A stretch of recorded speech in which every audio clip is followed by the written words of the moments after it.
indi hal-hazırda hamı çıxır, öz fikrini bildirir də belə. Bunların içindən biz necə seçək ki, hansı doğrudur, hansı yanlışdır? Elə bir zahiri kriteri yoxdur da. Ancaq insan özünü durultmaqla, təmizləməklə, öz qəlbinin aynasını cilalamaqla doğru mənzərəni öz qəlbinin aynasında görə bilər. Bunun başqa bir ölçüsü yoxdur.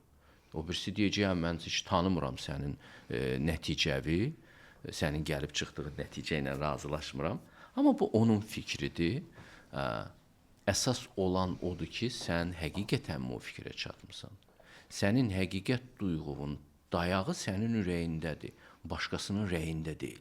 Ona görə şərq müdrikləri həm də bunu anlatmağa çalışırlar tələbələrinə ki, başqasının rəyi başqasının rəyidir. Rəylərdən çox asılı olur insan özünü dərk eləməyibsə. İnsan özünü dərk eləməyibsə, onu hansısa bir rəylə məhv eləmək olar.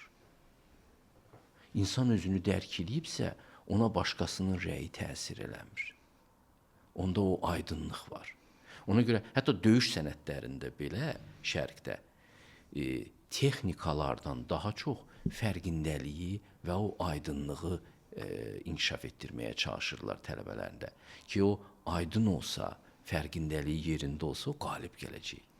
İki nəfərin mübahisəsində kimin fərqindəliyi çoxdursa, o həmişə qalibdir. Yəni, beynində nə qədər sakitdirsə də... Nə qədər sakitsə, o situasiyanı görür. Məsələn, o müharibəsiz də qazana bilər döyüşü. Elədir. Əgər o situasiyanı görür. 2 nəfərin konfliktində, 5 nəfərin, 10 nəfərin kim situasiyanı aydın görə bilirsə, qalib o çıxacaq.